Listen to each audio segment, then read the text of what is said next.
नमस्कार, आदाब, मैं खुशबू अख्तर और आप देख रहे हैं पल पल न्यूज। प्रयागराज में जिस तरह से बुलडोजर चलाया गया और घर को पूरी तरह से जमींदोज कर दिया गया, उसके बाद भारत में ही नहीं दुनिया में इसको लेकर सत्ता पर सवाल उठ रहे हैं कि ये कैसा बुलडोजर राज है कि इस पर कार्रवाई हो रही है और इसमें न्यायपालिका की, न्यायालय की कोई हस्तक्षेप नहीं है। अपने मन में जिसे भी चाह रहे हैं आरोपी बना रहे हैं और गर्म जमींदोज कर दे रहे हैं।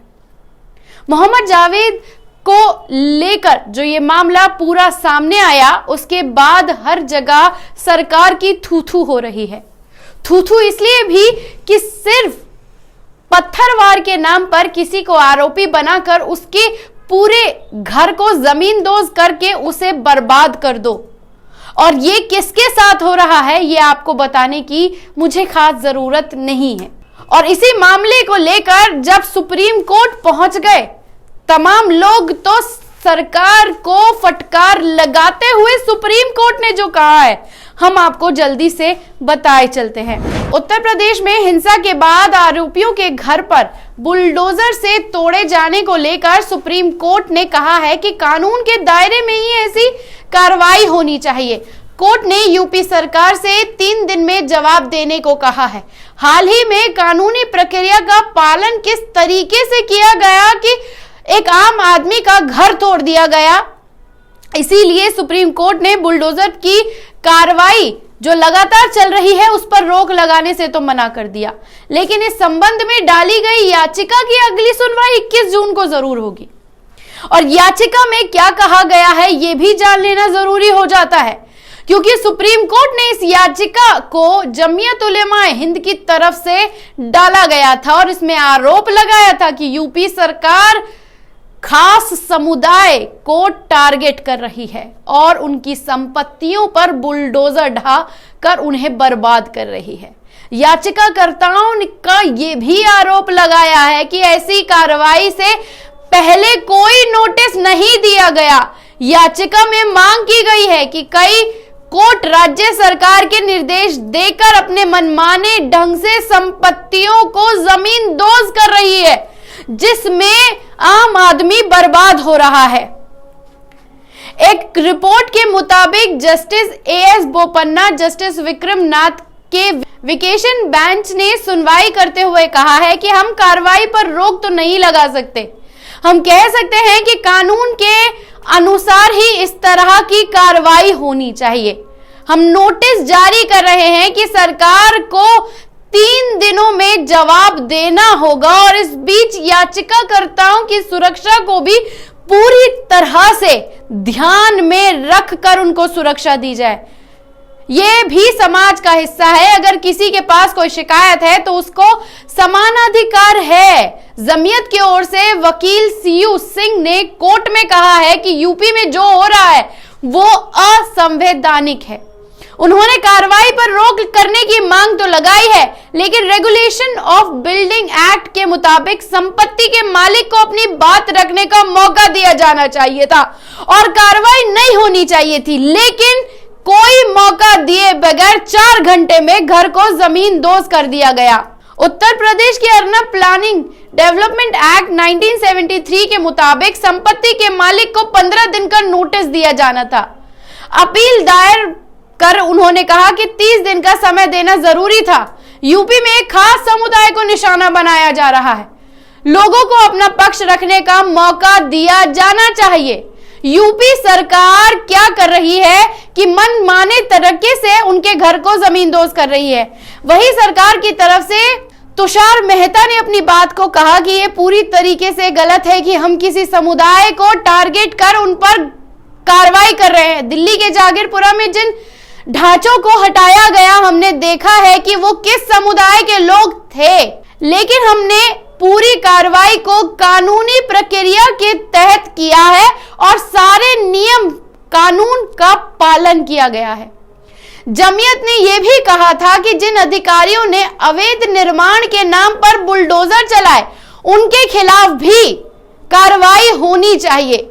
याचिका के मुताबिक इन अधिकारियों ने कानून के खिलाफ जाकर मनमाने ढर्रे पर घर को जमींदोज कर दिया। उत्तर प्रदेश सरकार को बनाए हुए म्युनिसिपल लॉ की पूरी तरह से अवहेलना की गई है। सुप्रीम कोर्ट ने जिन परिस्थितियों में पहले भी डिप्लोमेट रोकने के आदेश के फैसले दिए थे और यूपी के हालात उससे भी ज्यादा खराब हैं। इससे पहले उत्तर प्रदेश के कई शहरों में नुपुर शर्मा के बयान को लेकर विरोध प्रदर्शन हिंसात्मक हो गए थे और इस हिंसा के बावजूद प्रशासन ने आरोपियों की संपत्ति को ढहा दिया, यानी जमींदोज कर दिया। और प्रयागराज में मुख्य आरोपी मोहम्मद जावेद साहब को बना दिया गया और उनके घर को पूरी तरीके से जमींदोज कर दिया गया। कानपुर, सहारनपुर में भी इसी तरह की घटनाएं देखी गई और रिटायर्ड जज ने इस पूरी कार्रवाई को गैर कानूनी बताया है और इन रिटायर्ड जजों ने इलाहाबाद हाई कोर्ट और सुप्रीम कोर्ट के पूर्व जस्टिस भी इसमें शामिल हैं और उनका साफ तौर पर कहना है कि ये पूरी तरीके से इल्लीगल है। क्या इस देश में न्यायपालिका का कोई मायने रह गए हैं या नहीं रह गए हैं? प्रयागराज की तस्वीरें पूरी तरीके से डराने वाली हैं और साथ ही इस बात पर भी ध्यान देने वाली बात है कि मोहम्मद जावेद जब वहां पर मौजूद नहीं थे तो वो मुख्य आरोपी कैसे हुए और मुख्य आरोपी बनाकर उन्हें गिरफ्तार किया गया। घर परिवार के लोगों को पहले गिरफ्तार किया गया और रात में नोटिस चिपकाकर अगले दिन आकर घर ढहा दिया गया। दिल्ली में जागीरपुरी में जिस तरह से तमाम घटनाएं सामने आई थी, उसके बाद अगर प्रयागराज में इस घर की तरफ देखते हैं तो ये साफ तौर पर सरकार का मनमानी रवैये का वो भयानक चेहरा है जहां एक समुदाय या साफ कहे मुसलमानों को निशाना या ठिकाना लगाने के लिए तमाम प्रक्रियाओं को अंजाम दिया जा रहा है। न्यायपालिका चाहे तो अभी के अभी ये बुलडोजर इंसाफ को रोक सकती है, लेकिन उनका साफ तौर पर कहना है कि हम इस पर रोक नहीं लगा सकते, लेकिन हम इस पर सुनवाई करेंगे। तो क्या अगर ये लोग इन सब चीजों में संलिप्त नहीं पाए गए जो सत्ता के हिसाब से ये हिंसा बढ़ाने वाले थे, अगर ये साफ सुथरे निकले, तो क्या सत्ता ये गारंटी लेगी कि इनको अपना घर बनाकर देगी? और जो बिखर गया, जो एक इंसान की पूरी संपत्ति पूरी तरह से नष्ट हो गई, क्या उसकी जिम्मेदारी सरकार लेगी? और क्या वो चीजें वापस से वैसी बन पाएंगी जिस तरह से सत्ता ने अपने एक्शन से लेकर उस चीज को निस्ते-नाबूद कर दिया? 3 दिन के बाद यूपी गवर्नमेंट को इस पर अपनी जवाबदेही तय करनी है और वैसे भी सरकारी अधिवक्ता अपना पक्ष पूरी तरीके से रख चुके हैं कि यह न्यायपालिका के हक में है और पूरी तरह से न्याय को ध्यान में रखते हुए यह इंसाफ किया गया है। 3 दिन के बाद सरकार क्या कहती है ये हम आपके सामने रखेंगे, लेकिन न्यायपालिका ने इस बार सरकार को लताड़ लगाई है कि बताओ क्यों गिरा दिया घर और किस हक से, कि कौन से नियम कायदे कानून थे कि आपको ये राइट मिल गया कि ये घर गिराना अति आवश्यक था। जबकि पूर्व जजेस इस चीज को इलीगल कह चुके हैं, मनमाना रवैया कहकर मुसलमानों से बदला लेने की प्रक्रिया बरकरार कर चुके हैं। 3 दिन बाद सरकार क्या कहेगी हम उसको आपके सामने रखेंगे। अभी ये कैसी लगी रिपोर्ट कमेंट बॉक्स में आके अपनी राय देना ना भूलिएगा। शुक्रिया।